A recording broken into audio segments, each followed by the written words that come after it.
In the name of God, the most gracious and the most merciful. Welcome to a Positive Thought Podcast, a platform to discuss things like mental health, faith, and identity. For our first episode, we talk about faith and mental health. Let's get this started.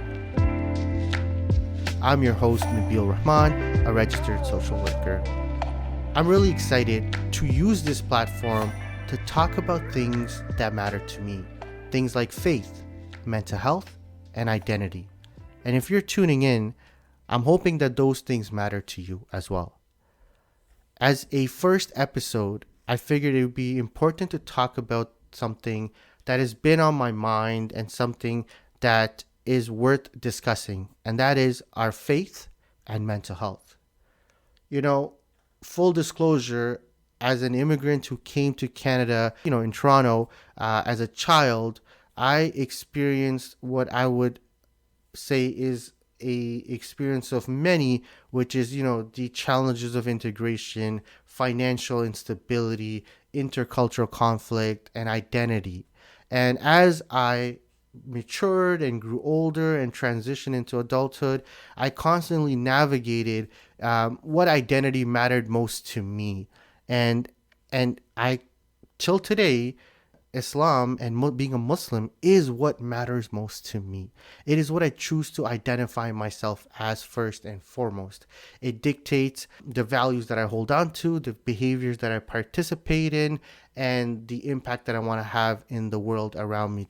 That being said, as a social worker and somebody who's working in the field of mental health and community development, I'm often confronted with situations where a lot of people of faith, and I can speak as an average Joe Muslim. So let's call myself an average Yusuf for that matter. And, speaking to the challenges that I've seen in the Muslim community as it relates to mental health is something that is worth talking about, but seldomly ever is. And certainly that conversation is changing. There is more awareness about mental health. There's organizations doing fantastic work to raise awareness, to provide that support. So I just want to build on those conversations and highlight just some of my personal opinions. And as I said, I am not a scholar by any stretch of the imagination. I am the average Muslim who probably commits more sins than does good deeds, but I'm always striving to be better and striving to build a closer relationship with God. And that's where, mental health sort of comes in, and the ability to look at our mental health and talk about our mental health and support people with any kind of mental health struggles that they might be going through. And through that, what I've come to realize in my personal experience and my professional life is that there are a lot of misconceptions about mental health and spirituality. There is a notion that we are weak if we are emotionally distressed, that somehow, we are not praying enough, or, we are not engaging in enough spiritual acts of worship, and hence we're experiencing some level of distress, whether that be experiences with anxiety, panic attacks, having symptoms of depression, or having diagnosis like, in bipolar disorder or OCD, obsessive compulsive disorder, attention deficit disorder. These are things that we might be diagnosed with, but there is this notion that, well, that's maybe because your faith is weak and you're not praying, how you should be. And I don't know how true that is. Because, when that conversation is had to the person who's experiencing those types of emotional distressors or diagnosis, then, it's somehow their fault that they find themselves depressed or anxious or with other emotional needs that are not being met. But how strange is that we expect people to be in perpetual harmony their entire lives, that we expect people to respond to particular environmental stressors the exact way that we respond to those same environmental stressors, that two people's experiences and responses should be exactly the same, when we know that not to be the case. But more importantly, We overlook when we cast judgment, when we make certain associations between a person's mental health struggles and their iman or their weakness, quote unquote. We forget that the very nature of this world is that it presents its inhabitants with temporary ease, but also temporary hardships. That the blessings of Allah comes with His test, so that our emotional experience is not meant to be static. We're not meant to be happy all the time. We're not meant to be sad all the time. But our emotional experiences are fluid.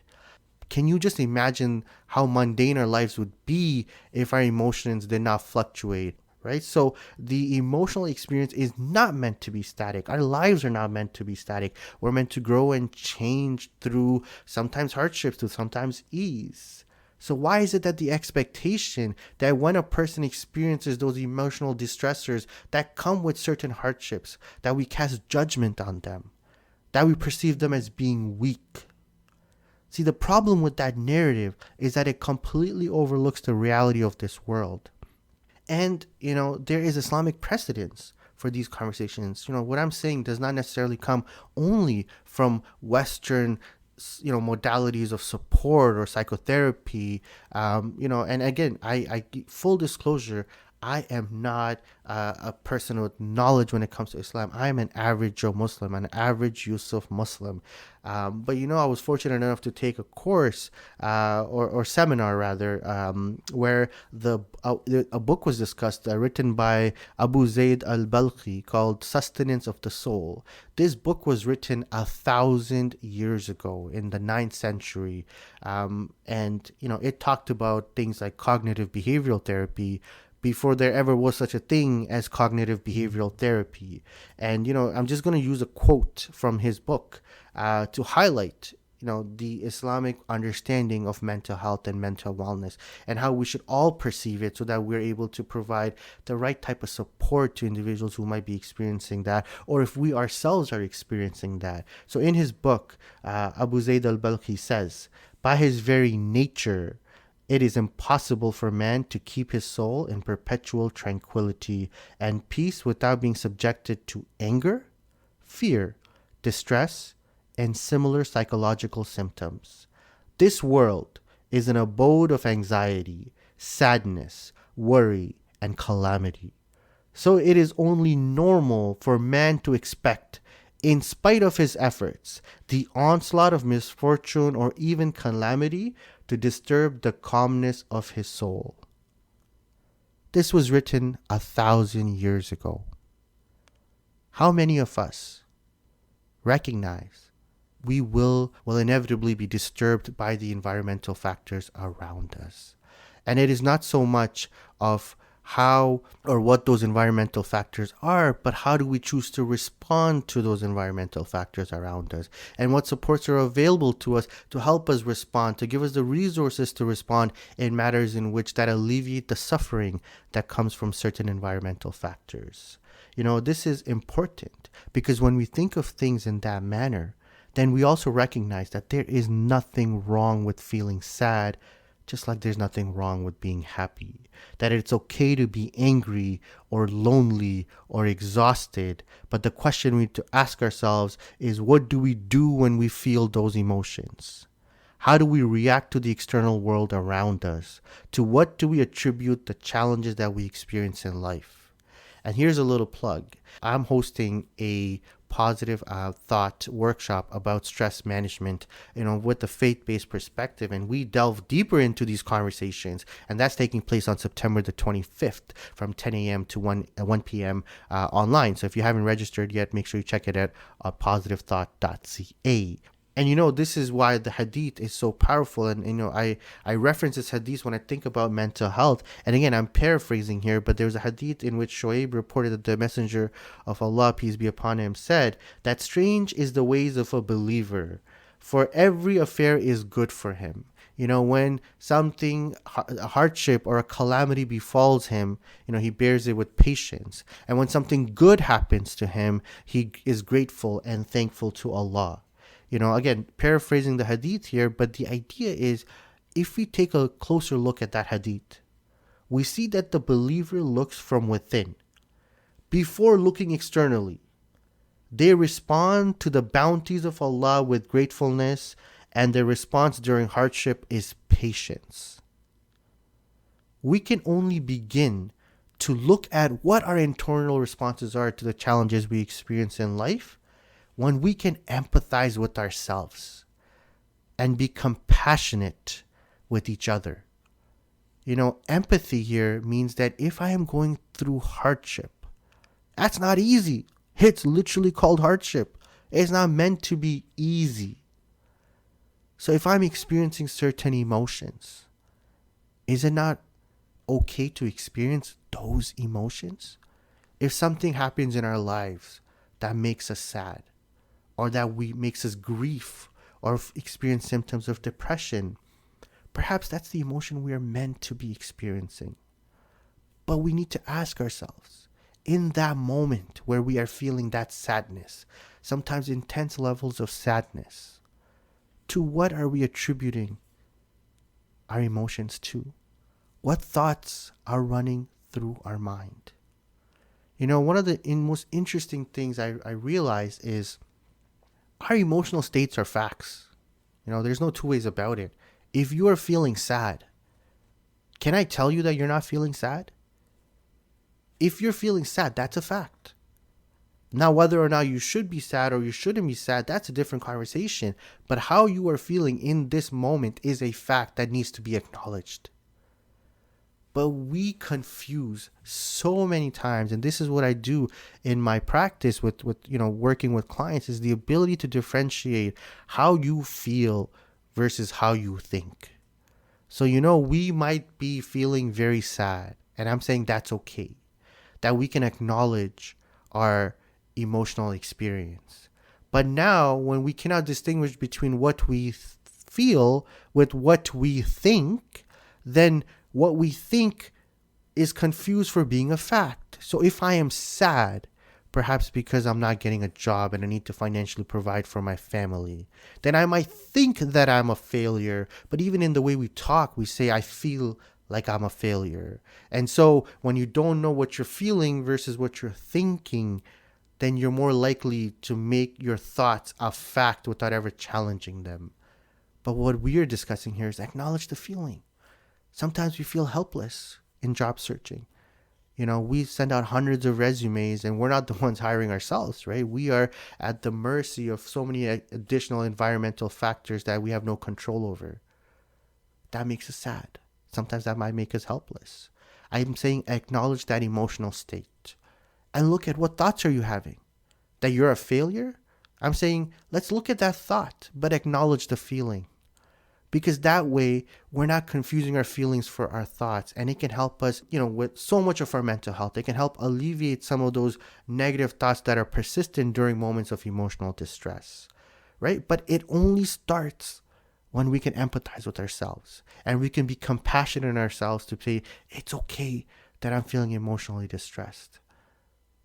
Would I like to stay in this space? Would I like to not feel like this? That's a question we can ask ourselves. How can we not feel like this if we don't want to feel like this? What thoughts are contributing to us feeling like this? And this is where faith comes in.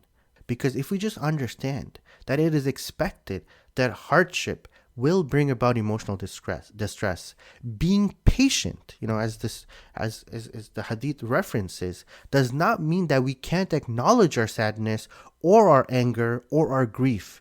Being patient actually is the opposite.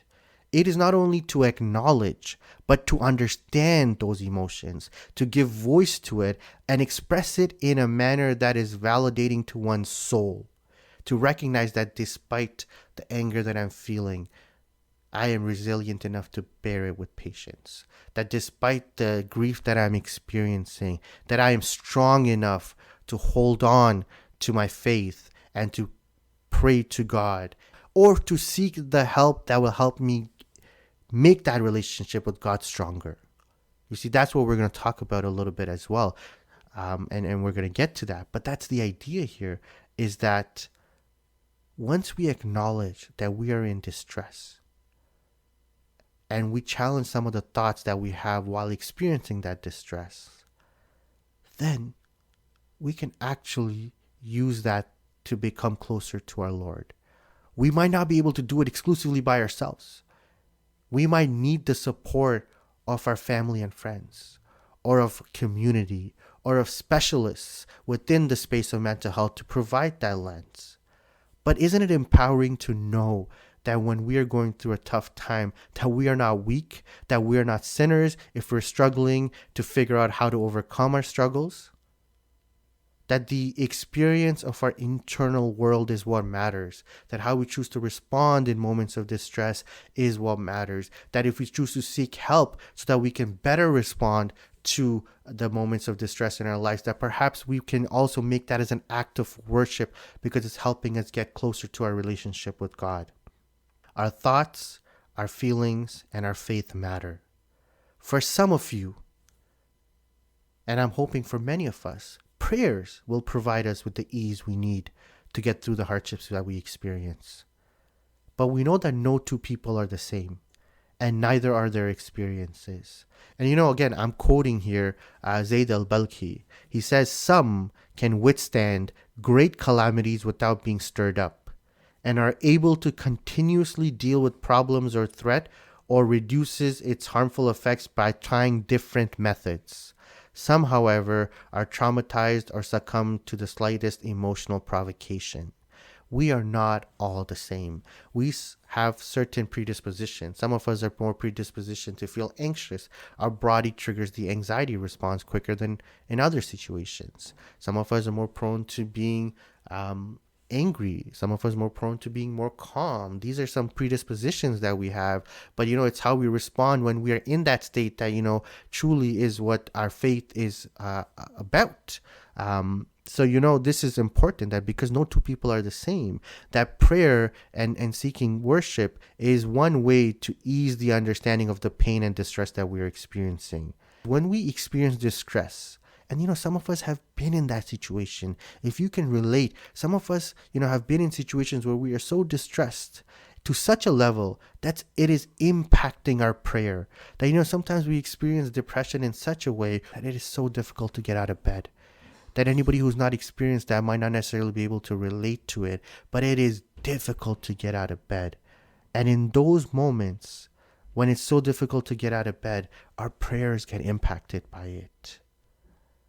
And sometimes when we're so anxious, it becomes difficult to concentrate during prayers, and we start to miss some prayers, and this is where there's a lot of judgment made by, people and our community, unfortunately, where we judge that individual for missing their prayers or not praying their prayers properly, right? But I just want to use an analogy that I think for me truly resonates. When you think about somebody with a mental health diagnosis of anxiety, for example, right?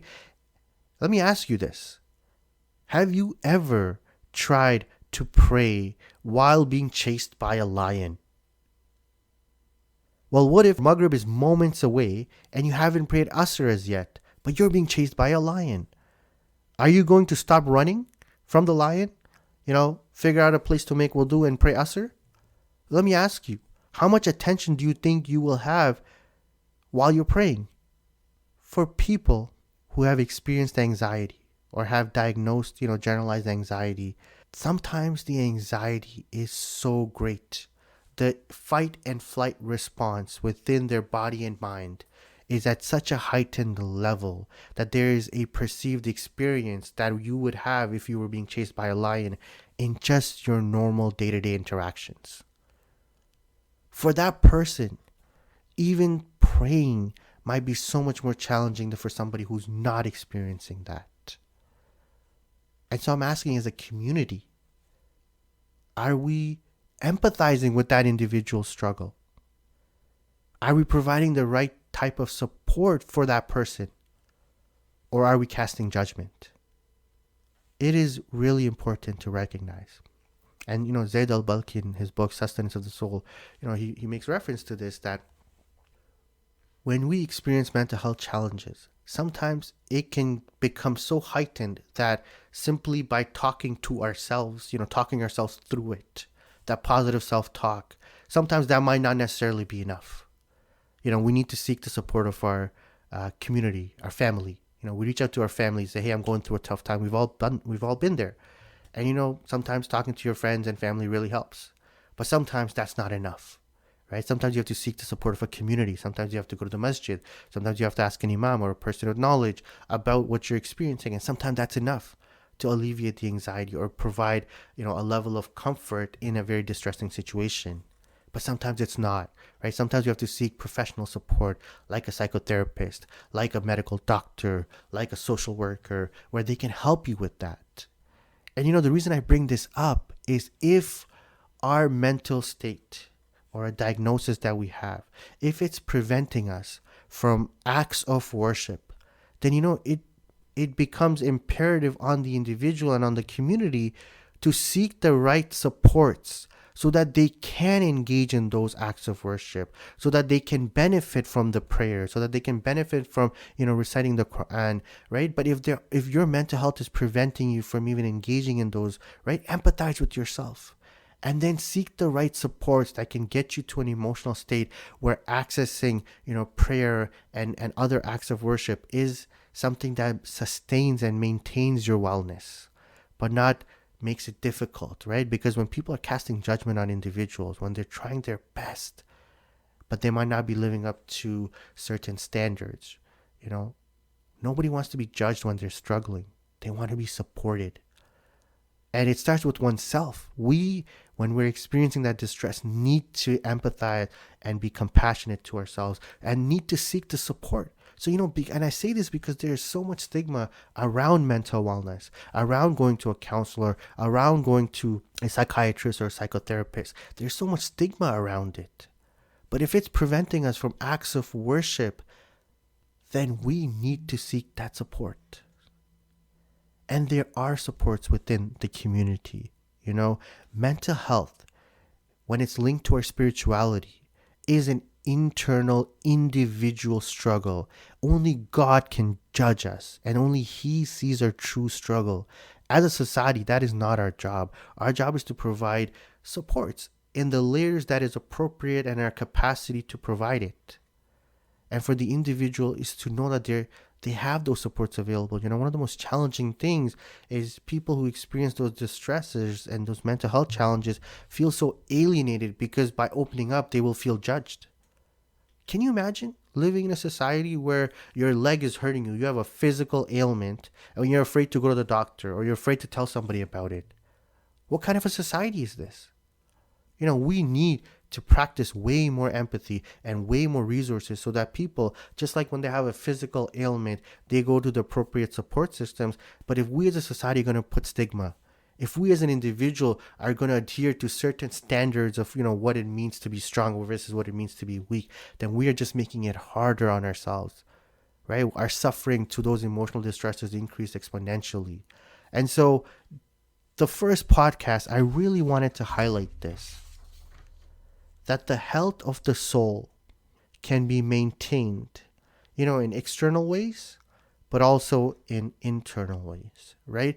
Externally, we can engage in a lot of behaviors, right, that are coping strategies, such as going for jogs, making sure we're doing physical activities to really release some of those body experiences of our emotional distressors, right? Like sometimes we have tightness of the chest, sometimes we have tension in our shoulders, other times it's hard to breathe. We have back pain. A lot of these things are externally driven, and physical activity or relaxation activities can really help with that. And in turn, feeling physically relaxed has an impact on our soul. But so does feeling internally relaxed or accepting the discomfort that comes with feeling sad or being happy or being excited or exhausted, right?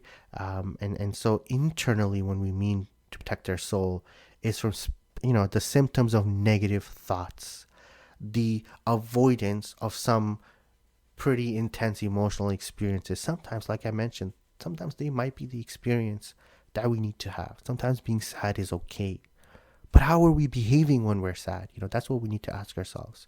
When we completely isolate ourselves, we can take time to ourselves 100%. Sometimes being alone is healthy, but not to feel isolated. right? Isolated means we don't have that support. We don't have a choice. We are isolated, So the internal mechanisms of dealing with hardship is about recognizing that the nature of this world is that you will be tested and that God will not give you more than you can bear, but that we need to seek the resources to replenish ourselves, externally speaking, through those activities, through prayer, through so many things, right? But, when we pray and we reflect, it feeds our soul internally. It calms those negative thoughts. It allows us to stay with our sadness. Because sometimes when we're truly sad and we make a very sincere dua to God, a prayer to God when we're truly sad, think about how beautiful that is. Think about how we've accepted our sadness and we're seeking support from that one, the true, the God who's going to give, who is capable of all things, who sees, who knows exactly how it is that we feel, right? We accept our sadness and we use that sadness to bring our relationship closer to God, right? But again, I want to emphasize that sometimes we might not have the capacity to do that because we're feeling so emotionally distressed. Our anxiety is so heightened that we cannot, it makes it very difficult to build that relationship. And I'm saying that's okay. And we need to seek the supports that are available so that we might have that opportunity for that beautiful experience. And in seeking that opportunity, in seeking that support, while we might not feel like it in the moment, while we might not think about it at the moment, that in itself is so beautiful and so resilient. That despite our challenges, that despite the stigma that society puts up, that we're seeking the support so that we can make our relationship stronger with God. Isn't that the true struggle of life? Isn't that acknowledgement that I'm not enjoying this, but it's still beautiful? And those two things can be both true at the same time. So I just wanted to highlight mental health and faith in our first ever Positive Thought podcast. I hope you enjoyed tuning in. And I just want to, again, mention that if there's something that I said, I am more than happy to be corrected. Like I said, I am not a scholar of Islam. I'm an average Muslim. I try every single day to be better and oftentimes struggle more times than not. But it's still my identity. I still want to be better. It's like, if there's anything that I could improve on, feel free to let me know. But I hope you guys tune in. We're going to try to make this podcast bi-weekly, so twice a month, talking about things like mental health, faith, and identity. And make sure, if you haven't already registered, we're doing a stress management workshop where some of what we discussed is going to be talked about in a little bit more detail on Saturday, September the 25th from 10 a.m. to 1 p.m. The cost of the workshop is $25. However, if there are financial barriers that prevent you from participating, my email is on my website, positivethought.ca. Hit me up. We can come to some form of, I don't want there to be barriers to participation. So if you want to participate and $25 is a barrier, let me know. We will provide that access at no cost for you. Thank you so much, guys. Until next time, take care.